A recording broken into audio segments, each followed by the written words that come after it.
Maze mukeleke uNkulunkulu wamdwala lami litshela lami nomhlengo wami. Amen. Kristu inkosi.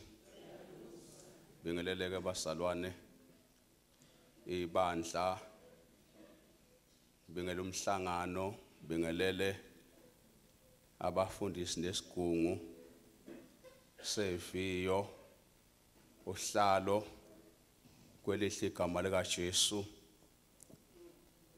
Ngibingelele nobaba ufika ngapha uShandu phakathi kwethu siyabonga Shandu kwelihle igama lika Jesu nesigodlo esingcwele.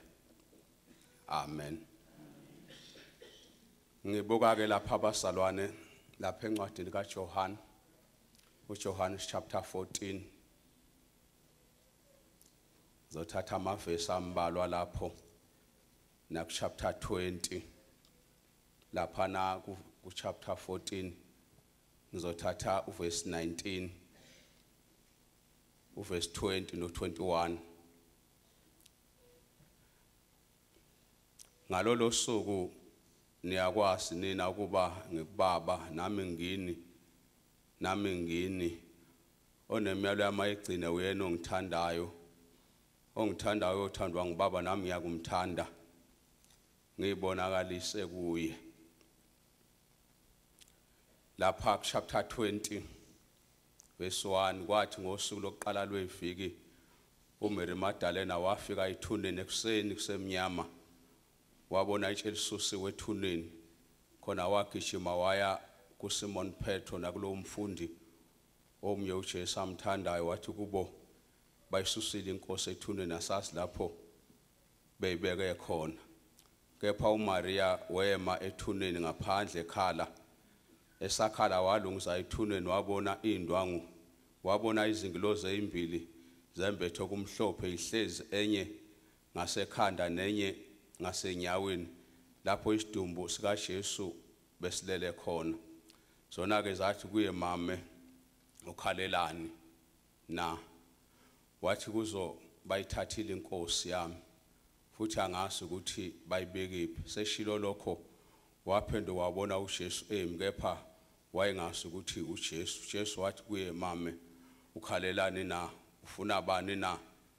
Kepha yena ethi ngumphathi wensimu wathi kuye Nkosi uma umsusile ngitshene ukuthi umbekephi ngiye ngiyokumthatha mina. uJesu wathi kuye Maria waphenduka wathi kuye ngeShebheru Rabuni okungukuthi mfundisi.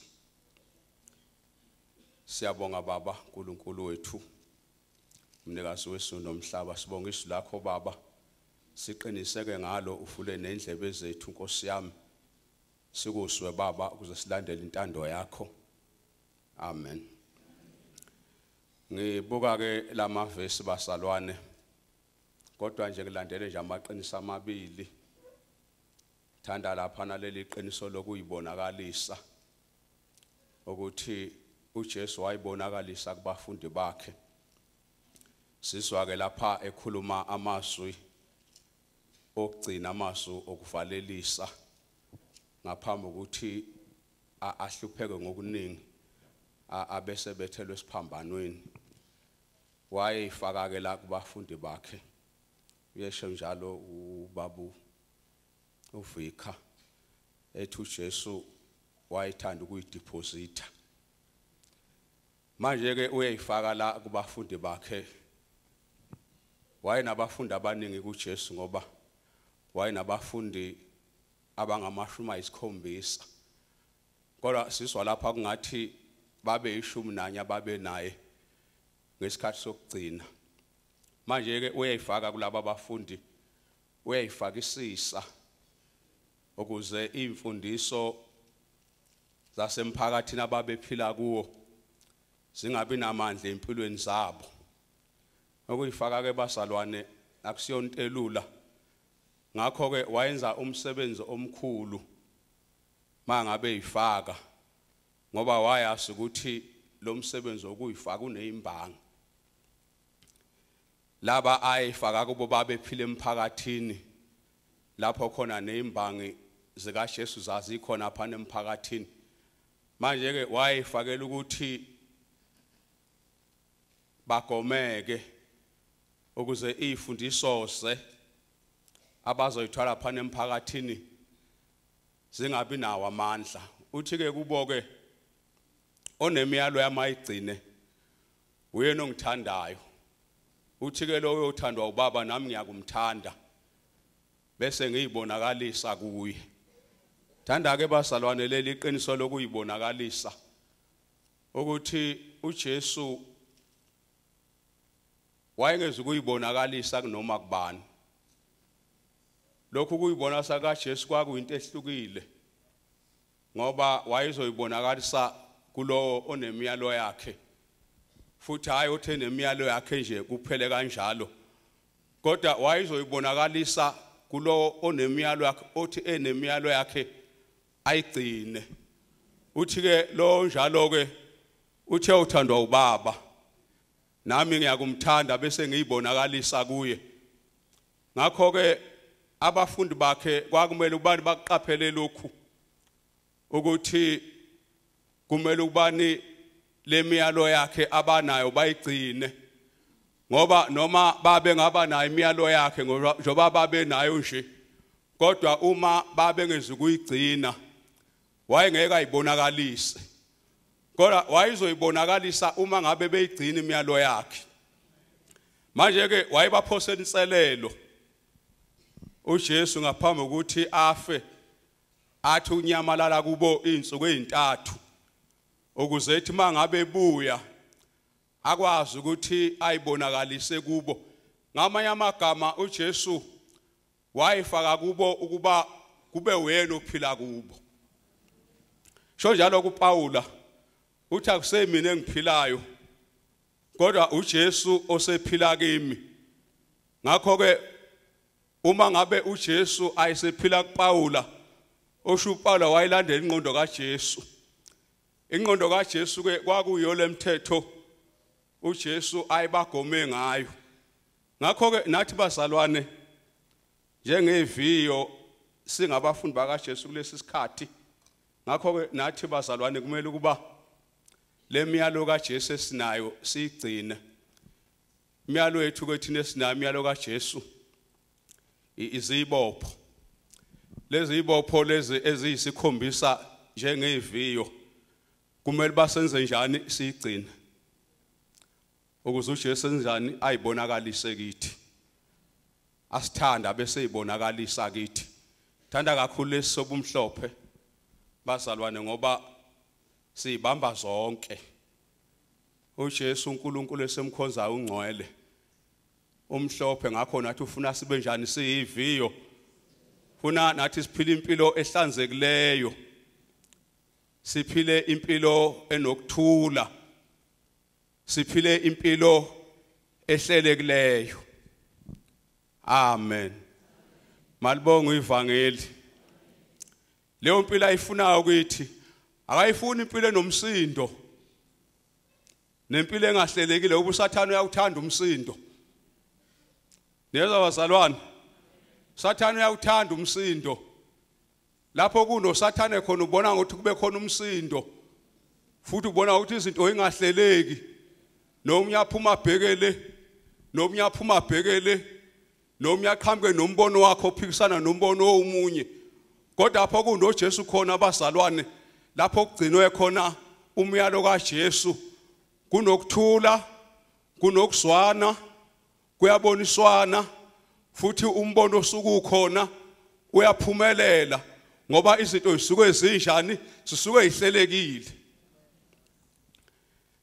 Ngiyengibona mangabe ngifike ebandleni, mangifika nombono, ngoba ngifika nombono, into yokuqala ngifike ngibheke ukuthi lihlelekile nibandla, ngoba ngisuke ngazi ukuthi mangabe lingahlelekile noma ngathi ngiyawufaka umbono engisanawo uNkulunkulu anginikeze wona, angeke usebenze, uyovela uyimele nje ibandla lingayiphambili. Bese ngithi angiqale ngilihlele kuqala, bese ngicela uNkulunkulu umoya ongcwele ukuthi akangipha amandla uba ngilihlele leli ibandla leli. Mangabe kunomsindo kuleli ibandla, ngithi uNkulunkulu umoya ongcwele lwana nalo msindo, lihlele leli ibandla ukuze umbono uNkulunkulu umoya ongcwele obekile empilweni yami ukuze uphumelele kuleli bandla ngoba angeke uphumelele mangabe ibandla linomsindo. Ngakho ke nofakazi bakaKristu mangabe benomsindo yovela inhlangano imele nje ingabisaya phambili. Haleluya. Bese kuthiwa iviyalisena umbono kanti umsindo. Manje ke usho njalo ke kubafundi bakhe uthi onemiyalo yami ayigcine wena ongithandayo uthi lo uyothandwa ubaba uthi nami ngiyakumthanda bese ngiyibonakalisa kuye. Wayibonakalisa kuJesu kubafundi bakhe ngosuku lokuqala weviki after his resurrection. Abantu bokuqala uJesu ayibonakalisa kuba abafundi bakhe, wayibonakalisa nakuMaria. Funa leyo bazalwane, Maria mangabe efika ethuneni ufica itshe liginqiwe, ugijima uyotshena uPetro ukuthi bayisusile inkosi. Petro nomfundi uJesu abemthanda bagijima bashayisana ngamakhanda. Mabe fika ethuneni bafika ithuna empty, kuthiwa ke babe gijima ngokushiyana. Lo nomunye umfundi kuthiwa ayigijima wasuka kuqala uPetro, kodwa ngoba lokhu ngathi wayemncane kunoPetro wayesena amandla okugijima wamedlula wafika kuqala ethuneni, wafika wabona ukuthi ithuna empty, wafika noSimon Petro wafika wamedlula mayisesethuneni, wafika wangena wabona indwangu zelineni zibekwe laphana ezayiphawula khona ukuthi obele lapha kasekho kodwa unjani uvukile. Base behamba wasala uMary Magdalena. Ngiyayithanda ke le yokusala kaMary Magdalena ukuthi wasala ekhala uMary Magdalena kwaze kwafika isikhathi lapho khona uJesu eyibonakalisa kuMary Magdalena. uJesu esimkhonzayo bazalwane ungumafohla, kodwa manje akafohlanga lapha nethuneni. Neza bazalwane, wathe umafohla kaza afohle ethuneni, wathi ukwalimita amandla akhe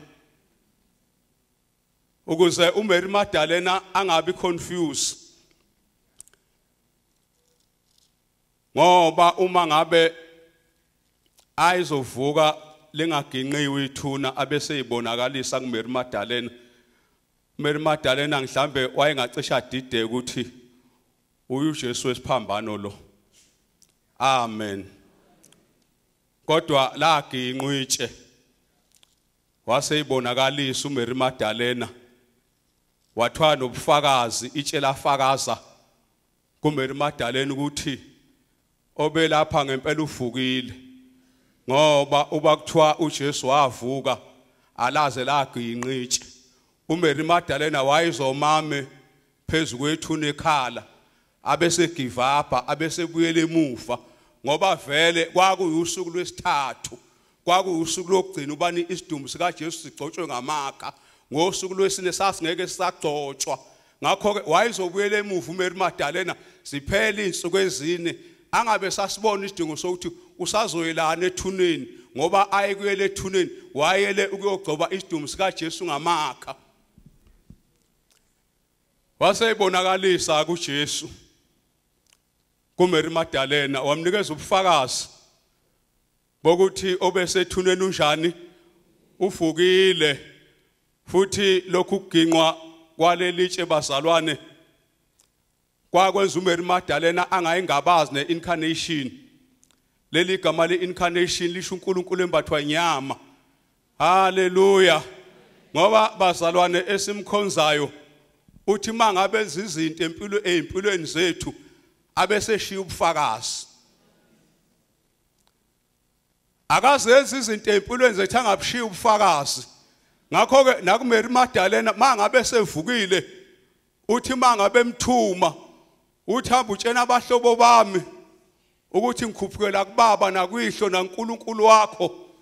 Manje ke umnikeza ubufakazi ukuze uMary Magdalena athi mayesho ukuthi ngimbonile uvukile uma bethi bona hayi kahle wena ingani ufilele uvuke kanjani lo athi yena hayi swanini ngami uvukile bese bebuza ubufakazi abesethi uMary Magdalena liginqiwe itshe uginqa kwetshe kwakufakaza ukuthi obesethuneni wenze njani uvukile ngakho bazana sikhozo njani sikhozo uvukileyo haleluya asimkhozi bazalwane thina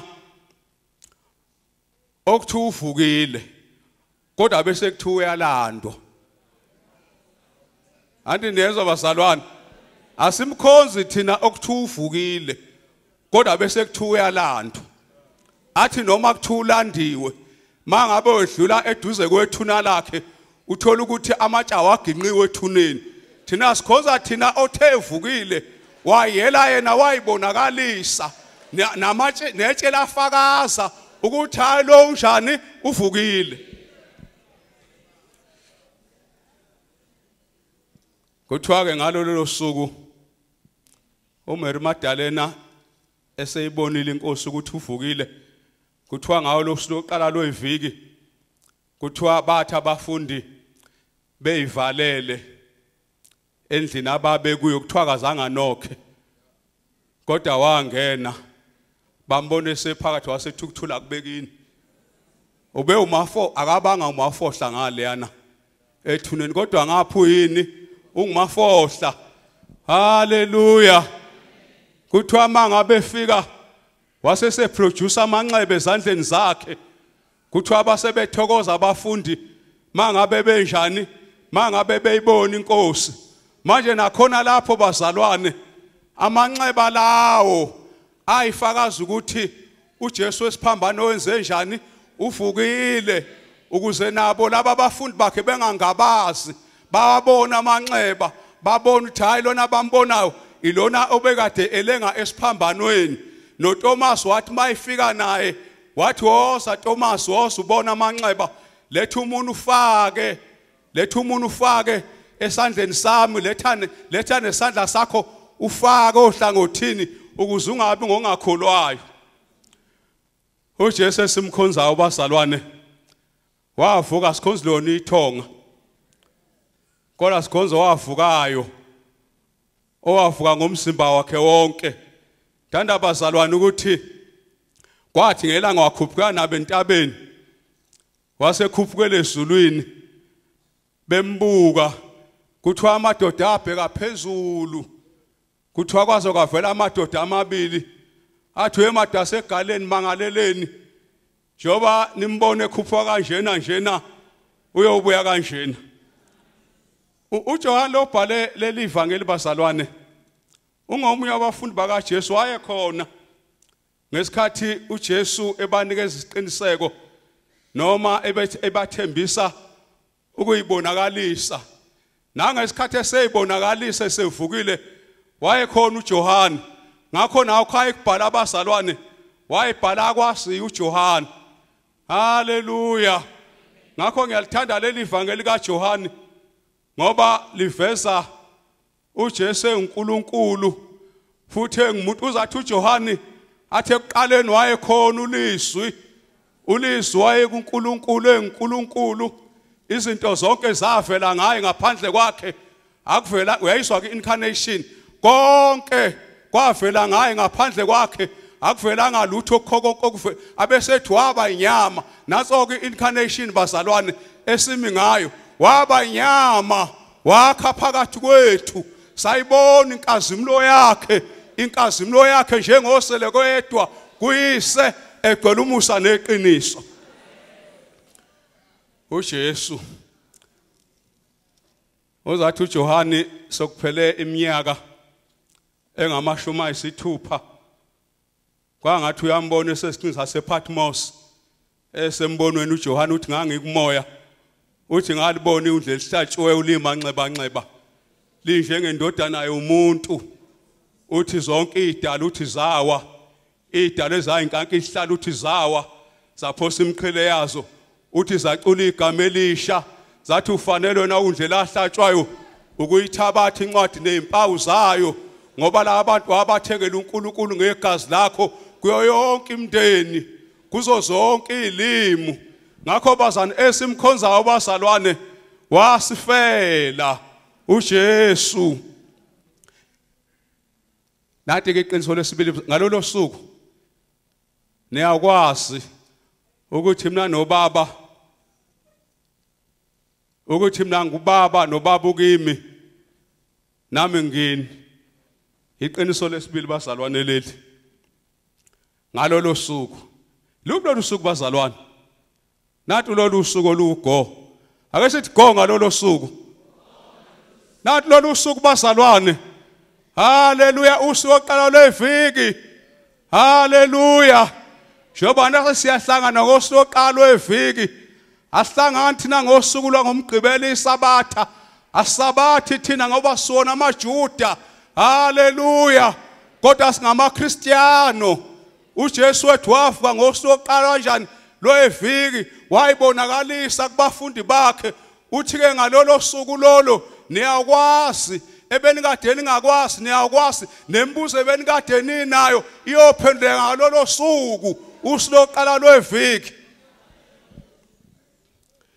Waphenduleka nombuzo kaFilipu. Filipu waye nombuzo noma ayisemtshenile uthi niyamazi ubaba nimbonile. Kodwa uFilipu uthini uthi sikhombisa uyihlo kusanele. Uthi hawu Filipu mfana omdala awukakangazi ongibonile mina ubonile ubaba ngoba mina ngubaba nobaba ukimi. Usho kanjani Filipu ukuthi sikhombisa uyihlo na? Haleluya. Filipu ngalo ngawaqonda ukuthi uyise nendodana kunjani kumunye. Haleluya. Lobu bunye bazalwane lobu obabu indida kodwa ngalelo langa baphenduleka. uFilipu wahamba eseqonda ukuthi uyise nendodana kunjani kumunye. uNkulunkulu uyise, uNkulunkulu ndodana, uNkulunkulu mongcwele esimkhonzayo bazalwane umunye. Uyise nendodana ubunye bakhona buthe ncamathi. Ngibubuke nje ubunye esinabo uNkulunkulu asiphe bona emhlabeni angibu undermine. Kodwa ngeke kufanise nabunye bukayise nendodana. Sinamakhosikazi simunye namakhosikazi kwamenyezelwa ngesikhathi sishada kwathiwa sesimemezela umfazi nendoda seninyamanye. Kodwa ngiyibonga ukuthi mina ngisho ngimbuko unkosikazi ngithi mina asimunye. Unegama lakhe nami nginegama lami. Kodwa ngomusa kaNkulunkulu senziwe sabamunye. Kodwa lobo bunye lobo abufani nobunye bukaNkulunkulu uyise nendodana. Ngoba ubunye bukayise nendodana ubunye obunjani obuthe ncamathi. Obone mina ubona ubaba ngoba mina ngubaba nobaba ukimi. Haleluya. Ngakho ke niyakwazi ngalolo suku niyakwazi ukuthi mina nginjani. Mina ngikubaba nobaba unjani nobaba ukimi nani ngimi nani ninjani nani ngimi. Haleluya. Ngoba bazalwane thina uma ngabe sesimemukela uJesu sesihamba sikuye sesimunye naye ngoba uye osephila kithi akuseyithi nesiphilelayo kodwa uye osenjani osephila kithi. Ngakho konke esikwenzayo asenzi khona okwethu kodwa sesenza okwakhe sesilandela ingqondo yakhe uJesu ngoba sesimunye naye sesimunye nezulu. Kuvuka ke elinye iqiniso bazalwane sengizohlala phansi. Isaiah 25 verse 8. Angifundela Isaiah 25 funda nje verse 8 kuphela. Bese ngihlala phansi. Angifundela mahlandoni.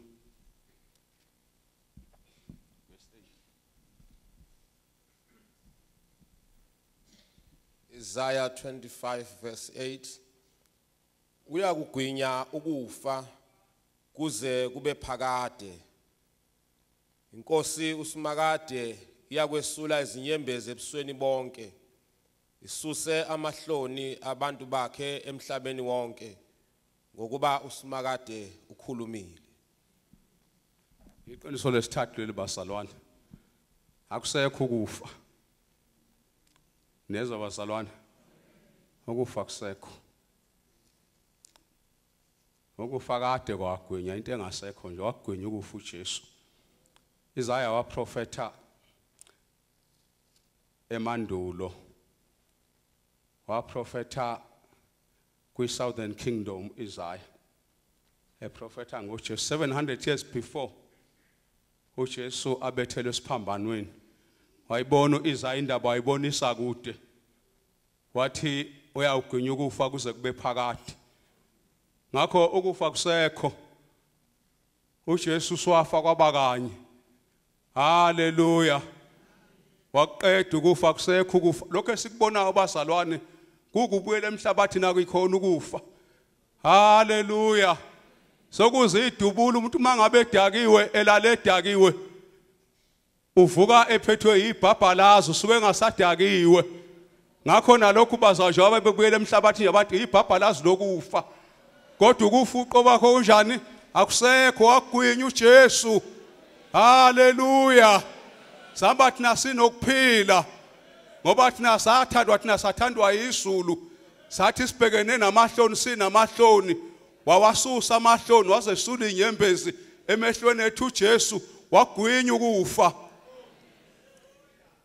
ukufa abazana kwagwinywa la haleluya mangabe abafundi sebengena laphayana no service phambano samba phambili leyo illustration isuke illustrator khona lokho ukuthi ngoJesu thina sihlanganiswa noNkulunkulu ngoJesu thina siba munye neZulu ngoJesu ukufa abazano isono ngoba isono yise sasehlukanise umuntu noNkulunkulu ngakho ke uJesu wagwinya ukufa ngakho thina ngoJesu sesimunye neZulu haleluya akusekho ukufa abazalwane yengibuke nje abantu begijima bethi bawuvala ukufa ngithi mabavala into engasekho asikuvali thina ukufa ngoba siyazi ukuthi ukufa akusekho kwagwinya esiphambanweni haleluya wehla waya kwabaphansi kwathi ngosuku lwesithathu wavuka wasivulela isango lokuphila okuphakade uJesu ngakho thina siyathwala konke okwethu asikuthathe sikubeke phezulu kwekhanda likabani phezulu kwekhanda likaJesu ngoba uJesu uyinkosi yethu uJesu uyasilwela wasilwela nokufa ngakho okukusindayo kuthathe namhlanje ukubeke kuphi ubeke phezulu kwekhanda likaJesu ngakho socula abazalwane socula uma ngabe khona oyizwelayo osindwayo sengaphambili athi Jesu uzongithwalela ngoba wona Jesu namandla wagwinya ukufa ngakho nezami isindo ngiletha kuwe Jesu sosukuma abazalwane oyizwelayo agijima sengaphambili athi Jesu ngithwalele haleluya thwala nami okwami Jesu okungisindayo uJesu nginikela kuwe Jesu ngoba akekho ongangithwalela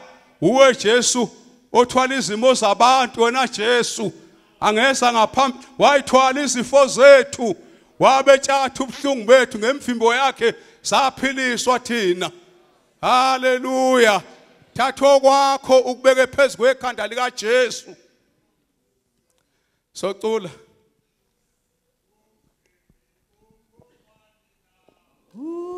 Jesu akekho munye cha wetha wafa wavuka usesime ezulwini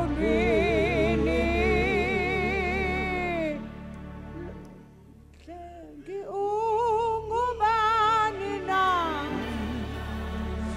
Zagekho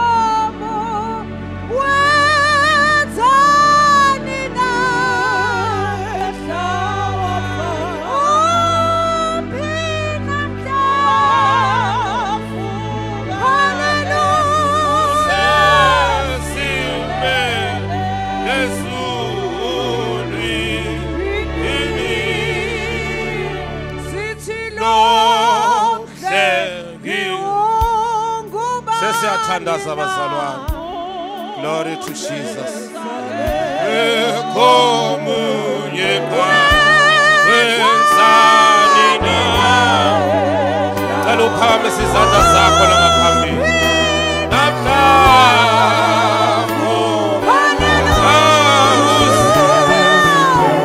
Hello sister bangilekelele lapha nabefundisi. Oh sister nabefundisi basonde kulabazalo. Glory to Jesus. Bani na fuche akekho wenzani nikinqiwe itshe nikinqiwe hallelujah usesibe sesuni ini domhle cela siqhubeke nabo sastay fast cela siqhubeke nabo bazalwane wenzani na edawafa